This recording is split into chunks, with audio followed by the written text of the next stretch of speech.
सठिक भागमाप आउ नुआ शैली बनैबा सस्ता टमाटोरू चटपटा टमाटो आचार।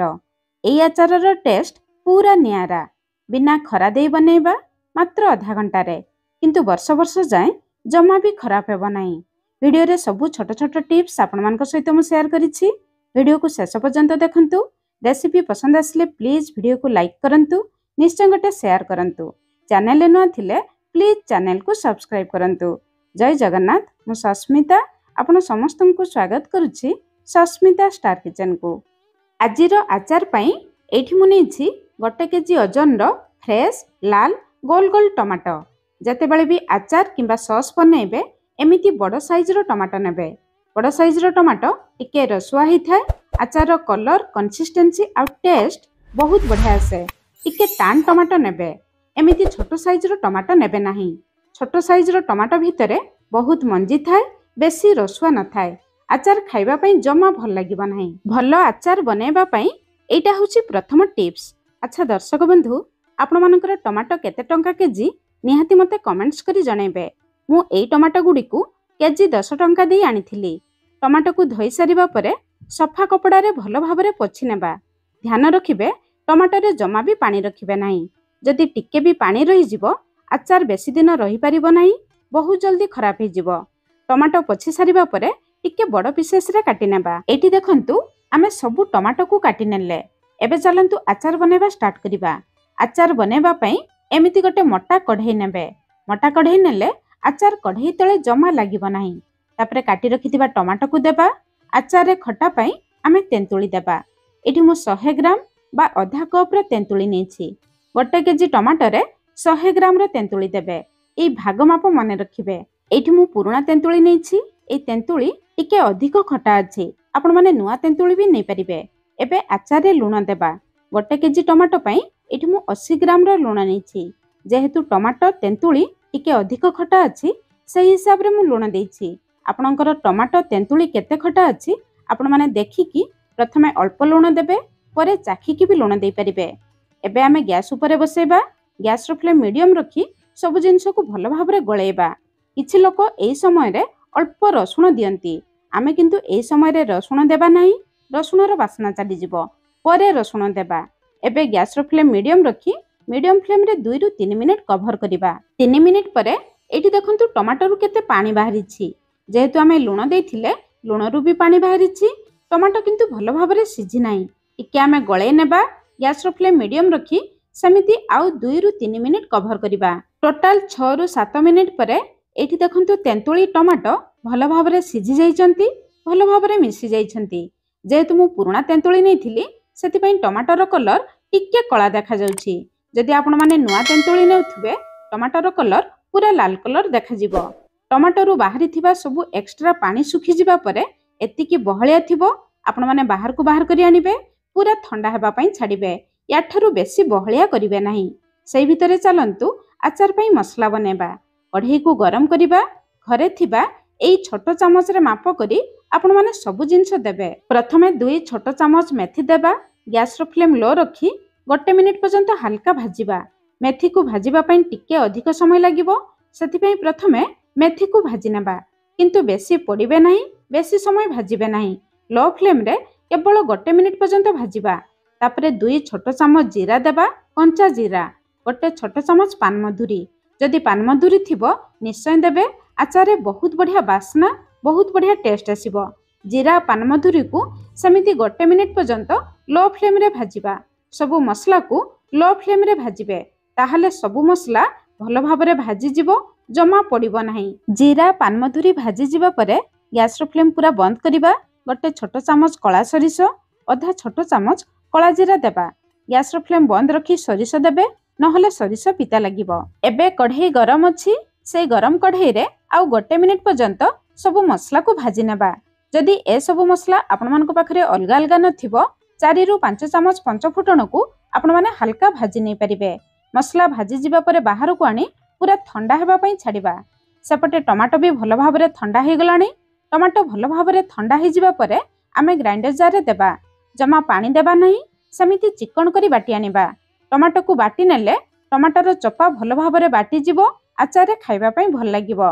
एबे आमर टमाटो बटा रेडी हो गला। सेपटे आमे भाजी रखिथिबा मसला भी ठंडा हो गलानी। मसला ठंडा हो जिबा परे आमे ग्राइंडर जार रे देबा। आचार पई गोटे छोट चामच हळदी गुंड देबा। आचार रे सबु बेले लूण हळदी टिके अधिक देबे। आचार बहुत दिन पर्यंत रहिबो, जमा खराब हेबो नाही। गोटे बड़ चामच चीनी देबा। चीनी देबा टोटाली ऑप्शनल अछि, किंतु अल्प चीनी देले आचार टेस्ट रो बैलेंस आसी जिवो।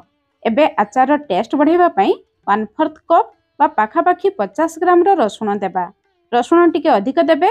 आचार रे बहुत बढ़िया बास्ना, बहुत बढ़िया टेस्ट आसीबो। जमा पानी देबा नाही, सेमिति बाटी आनिबा। आचार मसला को टिके खदड़ रखिबे। आचार रे खाइबा पई भल लागिबो। ता छडा बास्ना भी बहुत बढ़िया आसीबो। मसला रेडी हो गला। एबे गैस ऊपर गोटे कढ़ाई गरम करिबा। गोटे कप बा 250 मिलीलीटर रो सरिष तेल गरम करिबा। गोटे केजी टमाटो पई एतिकी तेल यथेष्ट रहिबो। जदि आपण मानको आचार रे अधिक तेल दरकार, एई स्टेज रे अधिक तेल गरम करि परिबे। सरिष तेल रे टिके कंचा बास्ना थाए, सेति पई प्रथमे गैस रो फ्लेम हाई रखी तेल रो धुआं बाहरिबा पर्यंत भलो भाबरे गरम करिबा। ताहले तेल रो कंचा बास्ना चली जिवो। एमिति धुआं बाहरी जिबा परे आमे गैस रो फ्लेम बंद करिबा। तेल को हल्का ठंडा हेबा पई छाडिबा। तेल हल्का ठंडा हे जिबा परे आमे गैस रो फ्लेम ऑन करिबा आउ गैस रो फ्लेम को पूरा लो रखिबा। तापरे बाकी सबु सामग्री देबा। 2 बड़ चामच बुट डाली बा चना डाली देबा। 2 बड़ चामच बिरी डाली देबा। ए सबु डाली देले आचार रे खाइबा पई भल लागे। गैस रो फ्लेम लो रखी डाली को 1 रु 2 मिनिट पर्यंत हल्का भाजिबा। डाली को बेसी पोड़िबे नाही, बेसी लाल कलर करिबे नाही। एमिति हल्का हल्का भाजी जिबा परे आमे सेतिरे 10 रु 12 टी रसुण देबा। रसुण टिके अधिक देबे। आचार रे खाइबा पई भल लागिबो। बास्ना भी बहुत बढ़िया आसीबो। रसुण को गैस रो फ्लेम लो रखी हल्का भाजिबा।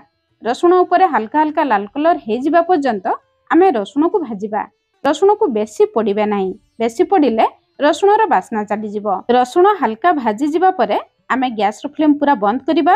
तापरे बाकी जिंस देबा, नहले तेल बहुत गरम अछि। ए सब जिंस तेल रे पड़ी जिवो। बेस किछि भृसंग पत्र, राग पई 10 रु 12 टी सुखिला लंका देबा। आचार रे राग टिके अधिक हेले खाइबा पई भल लागे। सुखिला लंका एमिति तेल रे देबे, आचार रे खाइबा पई भल लागिबो। गोटे छोट चामच हिंगु देबा। हिंगु देले आचार वर्ष वर्ष रहिबो, जमा खराब हेबो नाही। आचार रे बहुत बढ़िया बास्ना आसीबो। गैस रो फ्लेम पूरा बंद रखी से गरम तेल रे सब जिंस को 1 रु 2 मिनिट पर्यंत भाजी नेबा। देखिबे सब जिंस रु बहुत बढ़िया बास्ना आसीबो।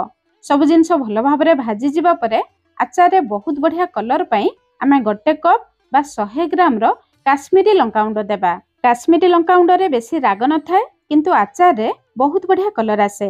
1 केजी टमाटो पई 100 ग्राम रो लंका गुंड। आचार बनेबा समय रे ए सबु भाग माप जदि ठीक रखिबे आपनकर आचार पूरा परफेक्ट हबो। लंका गुंड को भलो भाबरे गळै सारिबा परे मसला रो कलर देखंतु एते सुंदर देखा जाउछि। एबे मसला को बाहर करि आनिबा। सेपटे टमाटो बटा को गैस ऊपर बसैबा। गैस रो फ्लेम मीडियम रखिबा। ताहले टमाटो बटा बहुत जल्दी गरम हे जिवो। तापरे बनै रखिथिबा सबु मसला को देबा। मसला दे सारिबा परे मीडियम फ्लेम रे 3 रु 4 मिनिट पर्यंत टमाटो सहित भलो भाबरे गळैबा। ताहले सबु मसला रो फ्लेवर टमाटो भीतर को आसी जिवो। 4 मिनिट परे एठी हमर आचार रेडी। आचार रो कलर आउ कंसिस्टेंसी देखंतु। आचार एबे बहलिया अछि। गोटे दिन रहिला परे तेल ऊपर को आसी जिवो। जदि आपण माननकु आचार रे अधिक तेल दरकार, से मसला बनैथिबा कढ़ाई रे अल्प तेल गरम करी आचार सहित मिसे नै परिबे। एबे हम रेडी हे गला साउथ इंडिया स्टाइल टमाटो आचार। आचार को बाहर को आनी पूरा ठंडा हेबा पई छाडिबा। एठी आचार को मु 2 घंटा हला ठंडा हेबा पई छाडिथिली। देखंतु आचार रु केते तेल बाहरी जाईछि। आचार पूरा ठंडा हे जिबा परे आपण माने डबा रे रखिबे। किछि दिन परे देखिबे आचार रे सब मसला भलो भाबरे मिसी जिवो, तेल ऊपर को आसी जिवो। एमिति एई आचार बनै बिना खरा देई आपण माने 7 रु 8 मास बाहरे रखी खाई परिबे। जदि वर्ष वर्ष साइती रखिबे ताहले आचार बनै सारिबा परे 4 रु 5 दिन पर्यंत खरारे रखिबे। खरारे रखिबा समय रे आचार ऊपरे सफा पतला कपड़ा रखिबे। ताहले आचार भीतर को धूलिमଳି जिवो नाही। तापरे आचार को डबारे रखिबा। जे कोनोसी प्लास्टिक नहले काच कंटेनर नेबे। प्रथमे गरम पानी रे कंटेनर को भलो भाबरे फुटै नेबे। तापरे सफा कपड़ा रे पोछि नेबे। तापरे खरारे सुखै नेबे। खरारे सुखै सारिबा परे आचार को रखिबे। डबारे टिके भी पानी रहिले आपनकर आचार ବହୁତ ଜଲ୍ଦି ଖରାପ ହେଇଯିବ। ବର୍ଷା ଦିନ ସରିବା ପରେ ନିହାତି ମନେ କରି ଥରେରୁ ଦୁଇଥର ଖରାରେ ଦେଖେଇଦେବେ। ଏଇସବୁ ଟିପ୍ସ ଫଲୋ କରି ଆପଣମାନେ ଏଇ ଟମାଟୋ ଆଚାର ବନାନ୍ତୁ। ଦେଖିବେ ବର୍ଷ ବର୍ଷ ରହିବ, ଜମା ଖରାପ ହେବ ନାହିଁ। କେମିତି ଲାଗିଲା ନିଶ୍ଚୟ କମେଣ୍ଟସ୍ କରି ଜଣାଇବେ। ଆଜି ପାଇଁ ରହିଲି, ପୁଣି ଦେଖା ହେବା ନୂଆ ରେସିପିରେ। ଧନ୍ୟବାଦ।